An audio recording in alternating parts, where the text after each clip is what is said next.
Hoje a equipe do Mind Kids veio aqui no consultório da doutora Elizabeth para falar sobre um assunto de total importância para a nossa sociedade, que são as neurodivergências. Vamos lá?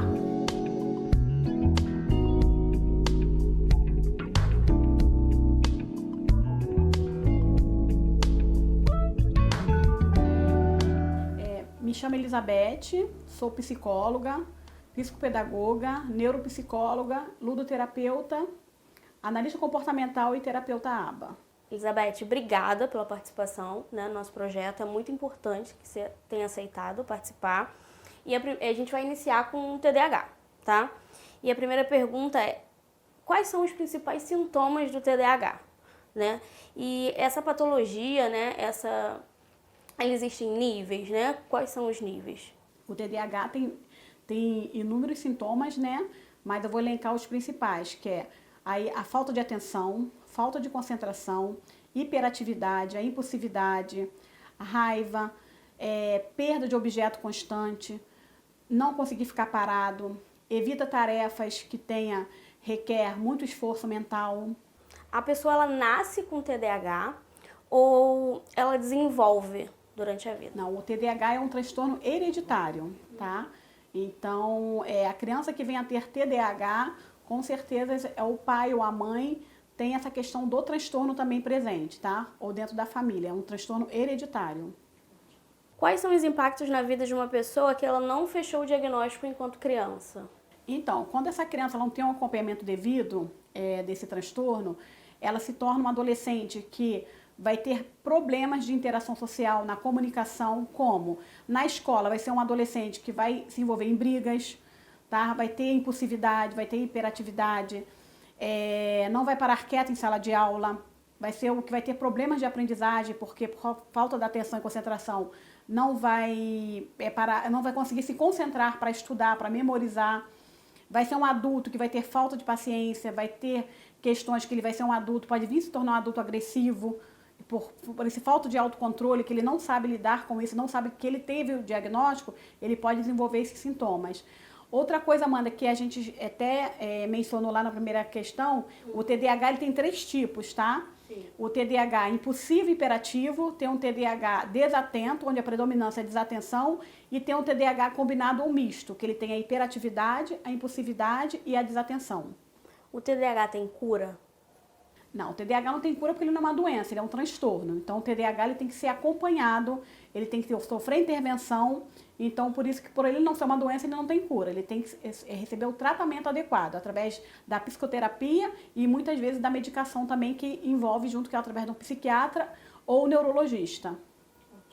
Qual é a abordagem de tratamento mais comum para crianças com TDAH? Tá, a abordagem mais comum é a terapia cognitivo-comportamental, né? Eu falo que quando eu recebo uma criança, eu não recebo só a criança, eu recebo a família toda, porque eu treino com os pais, tá? Através da psicoeducação. O que é a psicoeducação? É a criança, ou o adolescente, ou a família entender primeiro o que é o transtorno, tá? O que quais as características principais, quais os sintomas e o que a gente pode fazer, tá? Principais estratégias que eu uso para a família: uma rotina, tá? Disciplina, precisa entender que tem regras e limites, tá?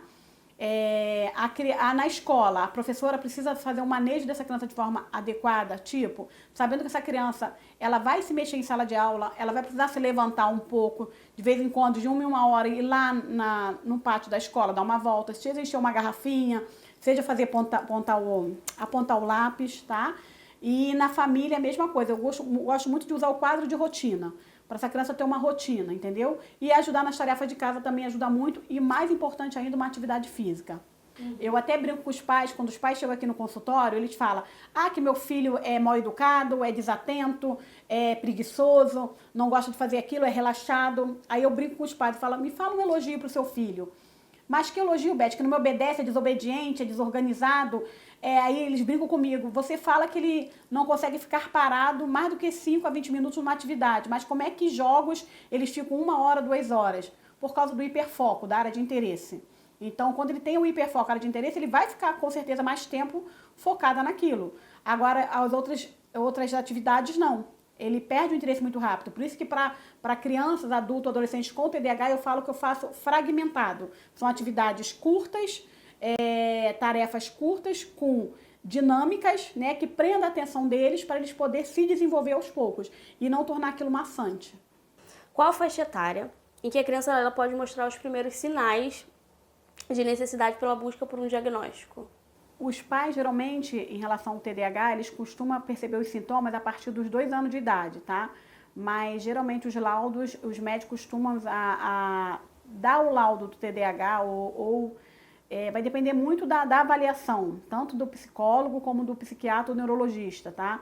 Mas, geralmente, as crianças recebem um laudo a partir dos 3 anos de idade. Quais são os impactos na vida de uma pessoa que ela não fechou o diagnóstico enquanto criança? Geralmente, a pessoa, o adolescente ou o adulto com TDAH, eles costumam apresentar, como se diz, trocas constantes de trabalho, tá? Eles têm a questão da troca, eles não param empregos, né? Eles costumam trocar essa relação de emprego até eles acharem o hiperfoco, uma área de interesse que eles queiram trabalhar. Mesma coisa os estudos, cursos de faculdade, a parte acadêmica. E nos relacionamentos, mesma coisa, por causa dessa instabilidade emocional. Então, para esses conflitos internos que eles apresentam, essa instabilidade emocional no relacionamento é muito presente. E agora vamos falar um pouco dos pontos positivos do TDAH, né? Que a gente só falou um pouco agora dos pontos que tem que ter um pouco de atenção, ou muita atenção, né? Agora vamos falar dos pontos positivos. São pessoas criativas, tá? De aprendizado rápido, quando não tem a dificuldade da atenção e concentração muito presente ali na predominância da desatenção, tem um aprendizado muito rápido.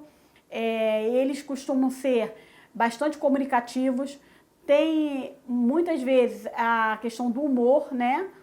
Presentes, são bem alegres, bastante, por ser comunicativo, as pessoas gostam de ficar perto deles e muitas vezes, como eu disse, eles voltam muito assim gostam de desenhar, de pintar, pela área da arte. Doutora, muito obrigada pela participação, né? Como eu já disse, foi muito importante a sua participação e até breve.